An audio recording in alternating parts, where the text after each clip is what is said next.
L'Inter domenica ha chiuso il capitolo scudetto o c'è ancora un po' di speranza per il testa a testa?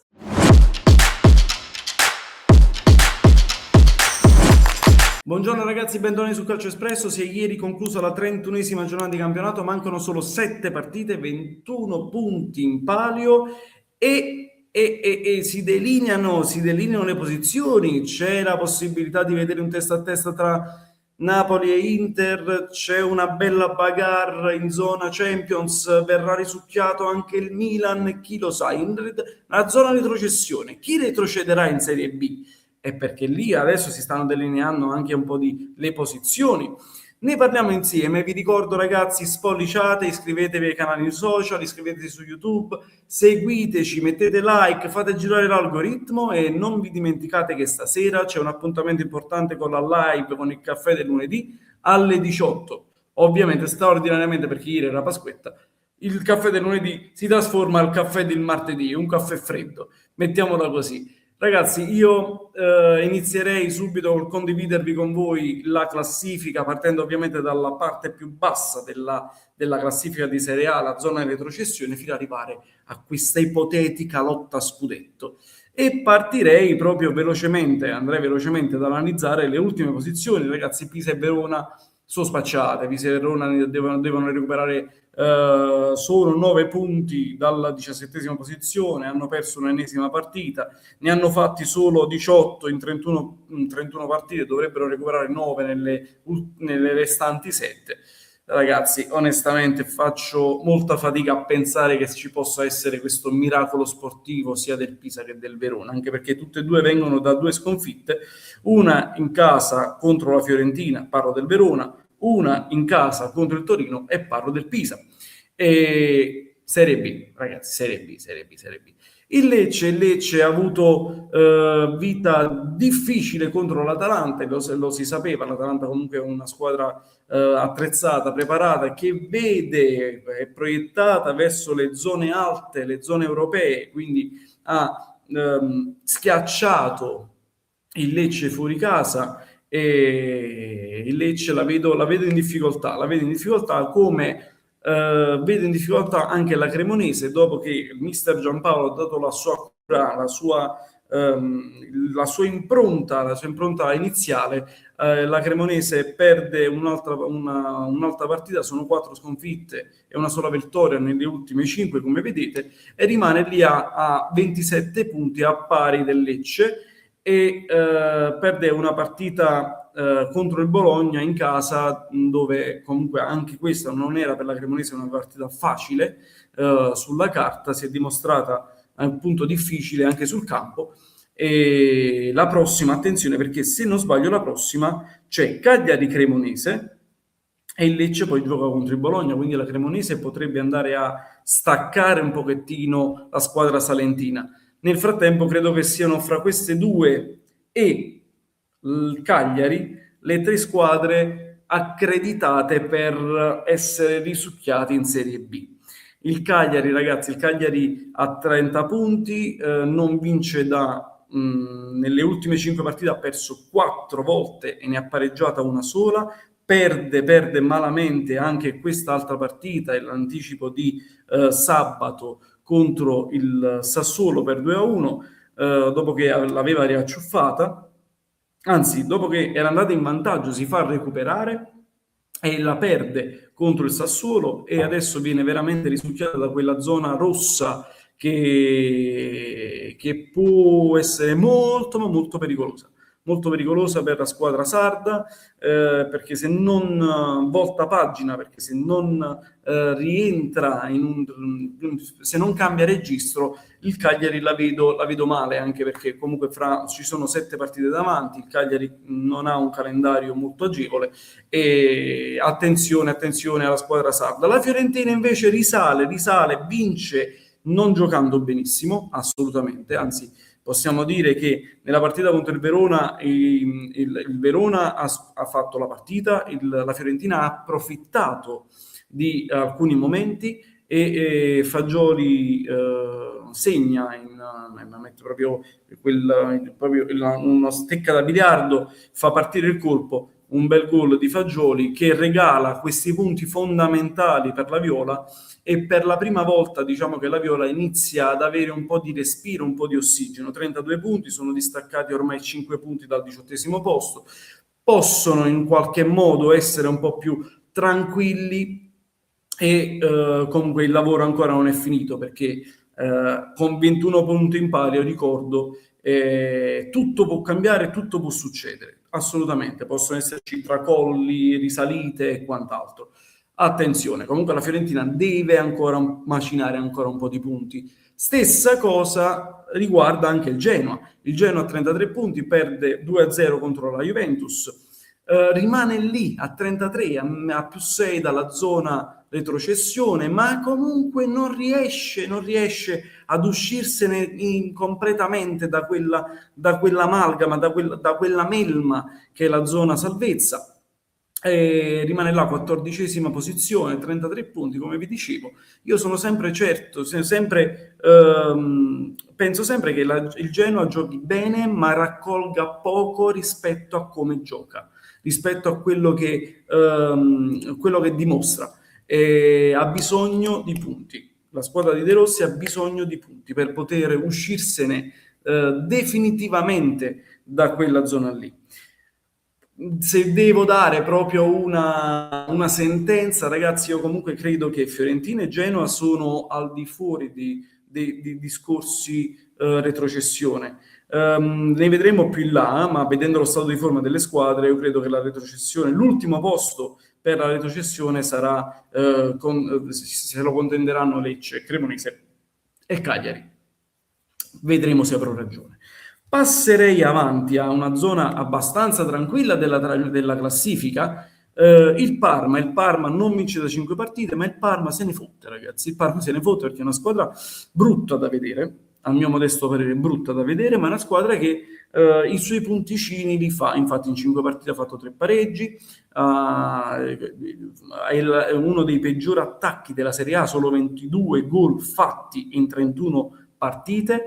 È una squadra fastidiosa, quella emiliana, molto fastidiosa, però intanto sta là, 35 punti, grazie a Dio. Il Parma ha pareggiato un'altra partita contro la Lazio e sta là, sta grazie a Dio. Nessuno la tocca più, credo che 35 punti possa essere, si può tranquillizzare e dire perfetto, l'anno prossimo giocherà un'altra volta in Serie A. Il Torino fa un bel balzo in avanti, vince questa partita contro il Pisa, ultima in classifica. Il Torino io credo che esca definitivamente dalla zona rossa con questa vittoria, ma ha la qualità nel collettivo per uscirsene tranquillamente, doveva solo credere un po' più in se stessa e nei propri mezzi. Lo fa tranquillamente, vince questa partita 1-0 anche striminzito contro il Pisa e arriva a 36 punti. L'Udinese dà vita molto difficile, vende cara la pelle contro il Como, ferma il Como, pareggia una partita che per l'Udinese conta ben poco ai termini di classifica. Per il Como invece contava tantissimo portare 3 punti a casa. L'Udinese fa il suo, ferma il Como 0-0 e si porta questo punticino che l'attesta poi all'11° posto a 40 punti.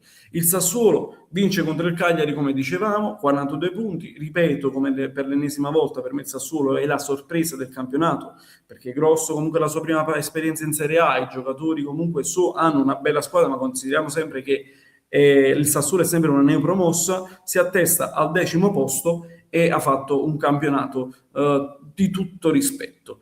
La Lazio, ragazzi, 9° posto, 44 punti, è lì, tranquilla, a 44 punti, il suo l'ha fatto, ammacina a volte punti, fa un po' di vittorie, un po' di pareggi, ma il campionato della Lazio è quello ed è giusto così, è la posizione che merita.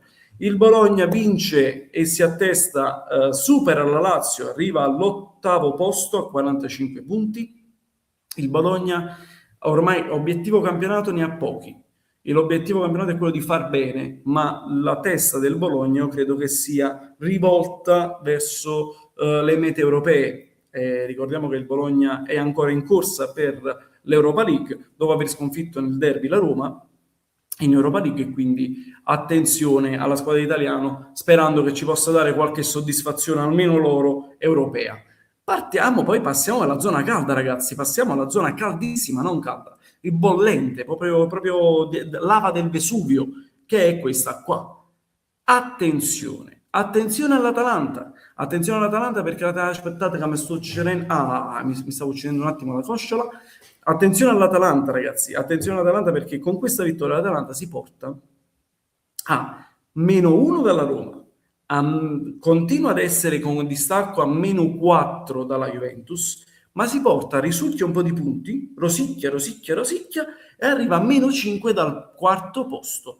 Attenzione all'Atalanta, e la prossima partita c'è Atalanta-Juventus. C'è Atalanta-Juventus e come sappiamo c'è anche Como-Inter. Quindi altri incroci importanti, altri incroci fondamentali per questo campionato. L'Atalanta domina, schiaccia Lecce 3-0, quando recupera i suoi effettivi, è ritornato De Ketelare, si è visto con 2 assist, è ritornato Raspadori, è assegnato, Kristovic comunque fa il suo gol dell'ex contro il Lecce.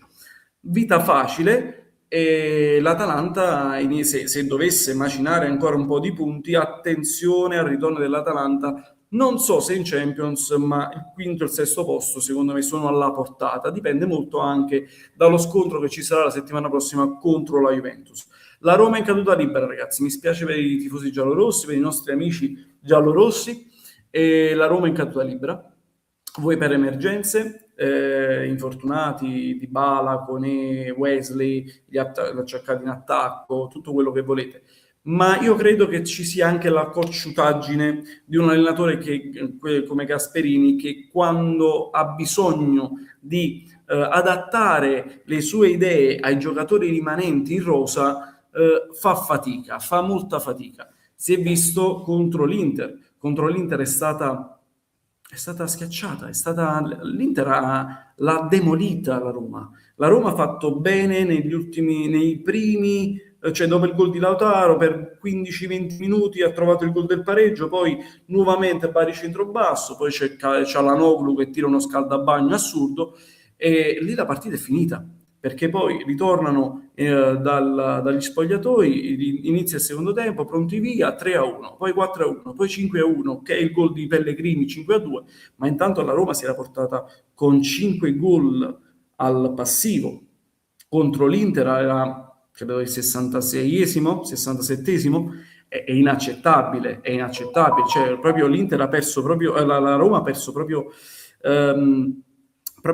i fili, ha perso proprio la chiocca, ha perso proprio la chiocca, cioè ha perso proprio la testa durante la partita. Si è visto proprio, il passivo poteva essere pure maggiore, e questa è una cosa che per una squadra che lotta per la Champions League non è accettabile, non è assolutamente accettabile.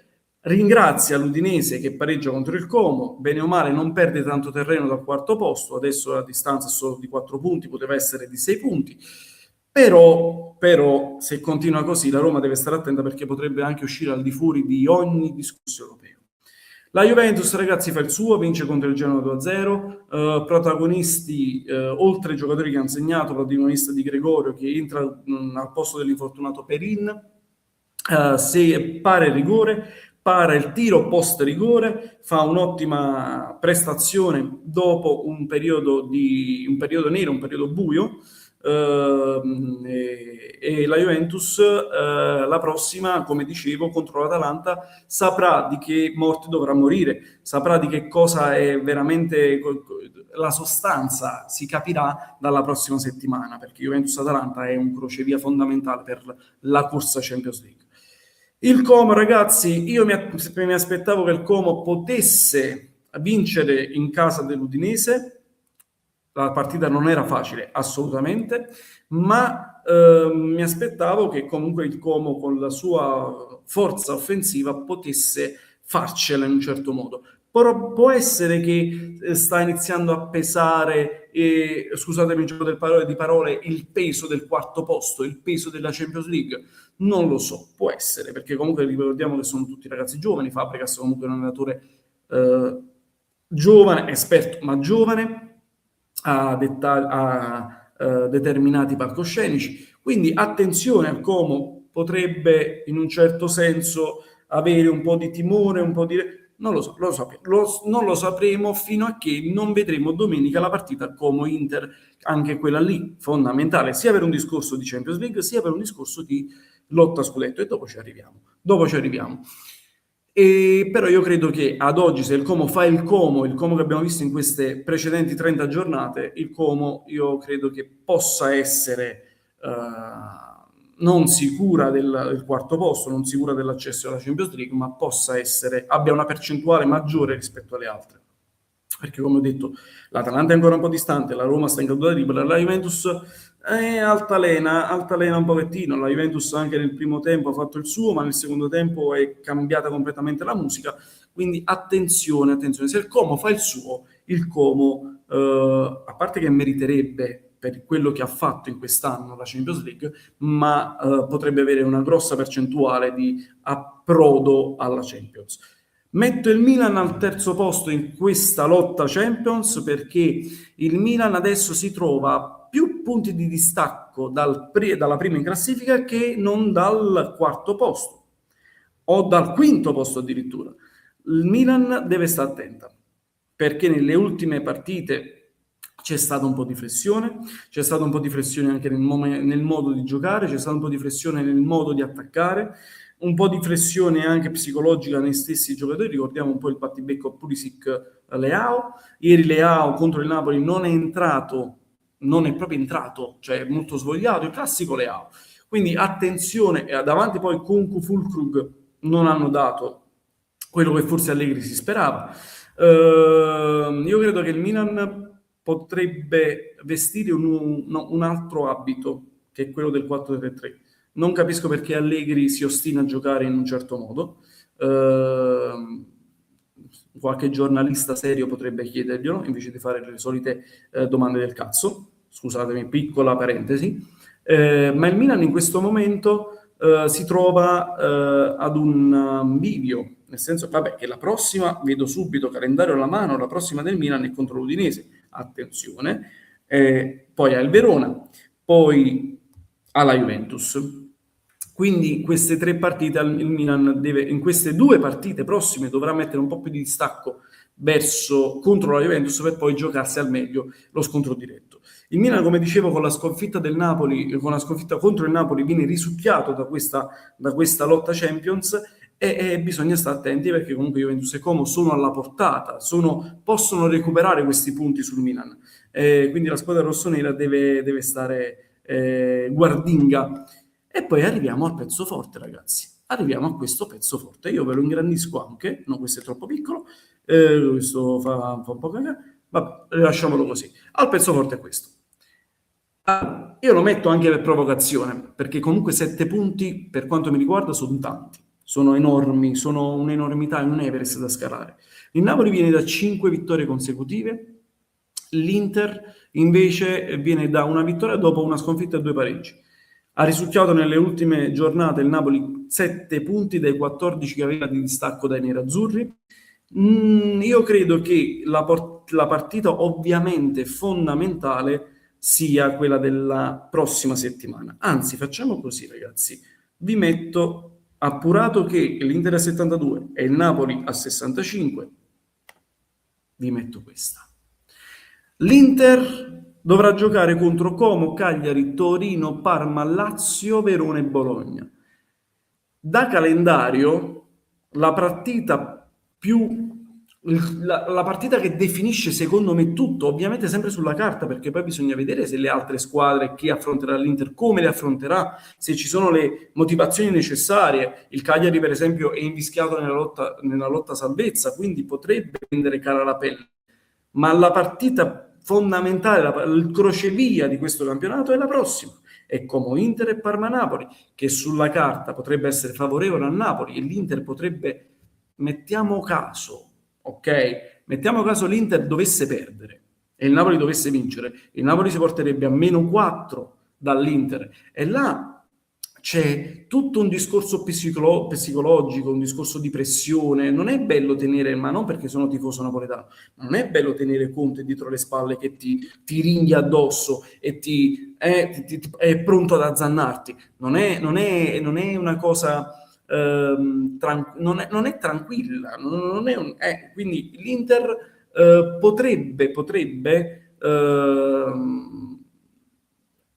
diciamo, se casca, chissà, potrebbe, il Napoli dovrebbe approfittarne, mettiamola così. Anche se onestamente, ragazzi, poi diteci voi nei commenti cosa ne pensate. Io credo che la partita importante è stata la resuscitazione dell'Inter contro la Roma. La resuscitazione, ho detto bene? Sì, mi pare così. Contro la Roma. L'Inter è resuscitato. Il giorno di Pasqua l'Inter resuscita contro la Roma e quello è stato secondo me, quello che ha dato la mazzata, tra virgolette, alla chiusura del campionato, perché se l'Inter avesse fatto una partita diversa contro la Roma, ad oggi potevamo parlare di altro, ma l'Inter ha dimostrato la forza, ha dato dimostrazione di una forza enorme, ha dato dimostrazione della squadra che è, di quello che veramente, cioè della forza è la più forte del campionato, ragazzi. Poi c'è poco da dire. La speranza sì è l'ultima a morire. Ovviamente noi venderemo cara la pelle, come lo dicevamo anche ieri nello shorts, venderemo cara la pelle fino a che la matematica non ci condanna. Ma in questo momento, ragazzi, con tutto il bene vi dico, per me c'è veramente poca, la percentuale è proprio bassa nel recuperare 7 punti in 7 partite. Soprattutto poi venendo, come vi dicevo prima, anche il calendario dell'Inter. L'Inter comunque deve affrontare Cagliari, il Torino, il Parma, poi c'è la Lazio, Verona e Bologna. Noi comunque, d'altro canto, in queste 7 partite dobbiamo ancora affrontare il Como, dobbiamo affrontare il Bologna, dobbiamo affrontare la Lazio. Attenzione, perché comunque il calendario non è a nostro favore, dipende molto dall'Inter, ripeto, l'Inter è padrone di se stessa, noi ci speriamo, dobbiamo guardarci, come dice Antonio Conte, dobbiamo guardare avanti, dare un occhio dietro, ma guardare sempre avanti e approfittare di qualche passo falso. Questo è tutto. Bene ragazzi, io credo di aver detto un po' tutto. Se avete domande, avete curiosità, diteci la vostra, dateci voi qualche spunto, dite chi retrocederà, chi andrà in Champions, chi vincerà, se c'è questa possibilità di questa lotta punto a punto tra Inter e Napoli, se l'Inter ha chiuso il discorso scudetto, l'ha ipotecato e il Napoli può blindare il secondo posto, ma il primo è inarrivabile. Ditecelo voi nei commenti. Noi vi salutiamo e vi raccomando ragazzi, sempre Forza Napoli, vi diamo appuntamento stasera alle 18 per la live. Non mancate. Ciao ragazzi, un abbraccio.